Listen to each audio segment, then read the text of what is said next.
അവിടുത്തെ ഗവർണർ, അത് അദ്ദേഹം നമ്മൾ ആരാണെന്ന് നമുക്കറിയാം. അവിടുത്തെ ഗവർണർ ആണെന്നുണ്ടെങ്കിൽ ഗവർണർക്കെതിരെ നേരത്തെ അലിഗേഷൻ വന്നതാണ്.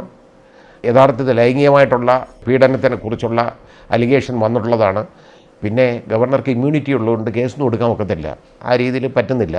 പക്ഷേ അത് എന്നിട്ട് ആ ആളാണ് ഇപ്പോൾ ഇതിന് മമതയെ കുറ്റം പറയുന്നത്.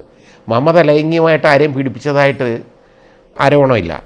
ആ രീതിയിലുള്ള പീഡനം മൂലം ആളുകൾ രാജിവെച്ചൊഴിഞ്ഞു പോകുന്നതായിട്ടും യഥാർത്ഥത്തിൽ ശ്രീമതി മമതാ ബാനർജിക്കെതിരെ ആരോപണമില്ല. അത് സ്വയം ഒന്ന് ചിന്തിച്ചിട്ട് വേണം ഗവർണർ ഇവരെ കുറ്റപ്പെടുത്താൻ.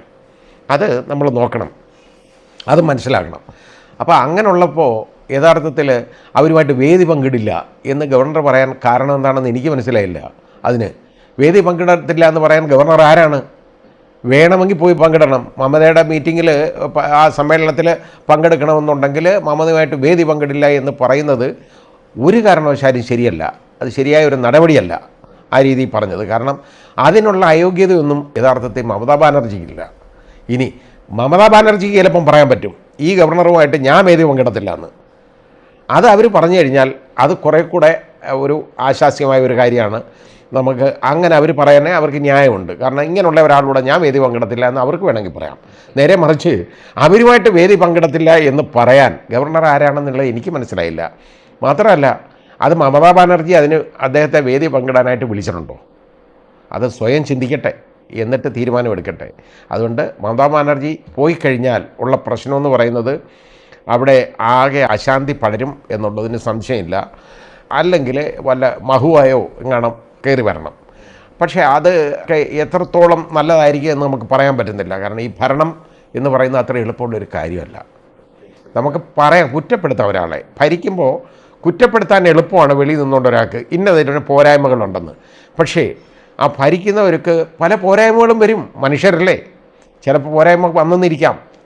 പക്ഷേ അവർ അഴിമതി നടത്തി എന്ന ആരോപണം ഉണ്ടെന്നുണ്ടെങ്കിൽ അത് നമുക്ക് പറയാവുന്നതാണ്. വേറെ അഴിമതി ആരോപണങ്ങളൊന്നും മമതയുടെ പേരിലൊന്നുമില്ല. അങ്ങനെ മമത പണം ഉണ്ടാക്കിയതായിട്ടോ അല്ലെങ്കിൽ മമത ആർക്കെങ്കിലും പണം ഉണ്ടാക്കി കൊടുക്കുന്നതായിട്ടോ ഒന്നും ഉള്ള ആരോപണങ്ങളൊന്നുമില്ല. സാമ്പത്തിക ക്രമക്കേട് മമത ബാനർജി നടത്തിയതായിട്ട് ആർക്കും പറയാനൊക്കത്തില്ല, ഒന്നും പറയാനൊക്കത്തില്ല. കാരണം അവരുടെ കൈകൾ ശുദ്ധമാണ്. നമ്മളിവിടെ പറയുന്ന പോലല്ല അവിടെ പറയുന്നത്, വളരെ ശുദ്ധമാണ് എന്ന് ഈ ആ കാര്യത്തിൽ. പിന്നെ ഇതിനകത്ത് എന്തെങ്കിലും അതായത് ഈ പോരായ്മകളുണ്ടെങ്കിൽ അത് പരിഹരിക്കുക, അത് എല്ലാവരും കൂടെ ചേർന്ന് അതിന് പരിഹരിക്കുക എന്നുള്ളതല്ലാതെ രാജിവെച്ചൊഴിഞ്ഞു പോകുന്നതല്ല വേണ്ടത്. കാരണം ഇതൊരു മുതലെടുപ്പായിട്ട് ഇപ്പം മാറിയേക്കാണ് എന്ന് ഡോക്ടർമാർ തന്നെ ചിന്തിക്കണം. കാരണം ഇങ്ങനൊരു സംഭവം ഉണ്ടായി, ഒരു വൃത്തികെട്ട ഒരു നരാധമൻ ഇതുപോലൊരു ഒരു ഒരു ഒരു പ്രവൃത്തി ചെയ്തു. അത് ശ്രീമതി മമത അയച്ച് ചെയ്യിപ്പിച്ചല്ലോ, അങ്ങനെ പറ്റിയതാണ്. അതിന് അവൻ്റെ പേരിൽ നടപടിയെടുത്തു. അതിന് കുറേ പോരായ്മകളൊക്കെ ഉണ്ടായി, അത് പരിഹരിക്കാൻ ശ്രമിക്കണം. അല്ലാതെ അത് ഒരു രാഷ്ട്രീയ മുതലെടുപ്പിന് BJPക്ക് അവസരം കൊടുക്കരുത്. ആ രീതിയിൽ ഇപ്പോൾ അതെടുത്തുകൊണ്ടിരിക്കുകയാണ്. അത് ഗവർണറെ ഉപയോഗിച്ചും അതുപോലെ ചെയ്തുകൊണ്ടിരിക്കുകയാണ്. ഇത് കൂട്ടി വായിക്കുമ്പോൾ മമതാ ബാനർജി ഈ പ്രഷറിൽ അടിപ്പെട്ടിട്ട് രാജിവെക്കുന്നു എന്ന് പറയുന്നത് ശരിയായ ഒരു നടപടിയല്ല. പുരോഗമനമില്ലെന്ന് പറയാനൊക്കുന്നില്ലല്ലോ. ശ്രീമതി മമതാ ബാനർജി സാമ്പത്തികമായി ക്രമക്കേട് നടത്തുന്ന ആളാണെന്ന് ഒരിക്കലും ആരും പറയത്തില്ല. അവർ വളരെ തുച്ഛമായ കാശ് കൊണ്ടാണ് അവർ ജീവിക്കുന്നത്. വലിയ മന്ത്രിമന്ദിരത്തിലൊന്നും അല്ല അവർ കഴിയുന്നത്. ആ രീതിയിലാണ് അവരുടെ ഒരു ആ കാഴ്ചപ്പാടുള്ള മഹിളാ രത്നം എന്ന് നമുക്ക് പറയാം. അതാണ് അവർ. അപ്പോൾ അവർ ചില പോളിസികളിലൊക്കെ ചില കുഴപ്പങ്ങളൊക്കെ കാണും. ഇപ്പോൾ ഈ കേസ് കൈകാര്യം ചെയ്ത രീതി അതിലൊക്കെ കുഴപ്പങ്ങൾ കണ്ടേക്കാം. കേസെന്ന് പറയുമ്പോൾ അവിടെ ഒരു കൊല നടന്നല്ലോ, ബലാത്സംഗം നടത്തി ഒരു വനിതാ ഡോക്ടർ കൊല്ലപ്പെട്ട ഒരു സംഭവമുണ്ട് ഉണ്ടായി. അപ്പോൾ അതിൽ പോലീസിനെ നിയന്ത്രിച്ചതിലോ ആഭ്യന്തര വകുപ്പിൻ്റെ ആ ഭരണത്തിലോ ഒക്കെ ചിലപ്പോൾ എന്തെങ്കിലും പോരായ്മകളുണ്ടായിരിക്കും. അത് പലപ്പോഴും സംഭവിച്ചു പോകുന്നതാണ്.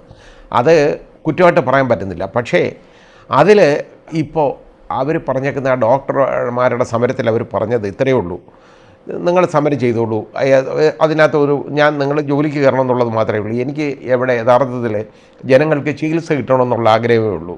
അതുകൊണ്ട് എനിക്ക് മുഖ്യമന്ത്രിയായിട്ടിരിക്കണം എന്നുള്ള ആഗ്രഹമില്ല. ഞാനിത് രാജിവെച്ചൊഴിയാൻ തയ്യാറാണ് എന്ന് പറഞ്ഞു. അവർ പോകുമ്പോൾ ഈ ജനങ്ങൾ യഥാർത്ഥത്തിൽ ഒന്ന് ചിന്തിക്കണം.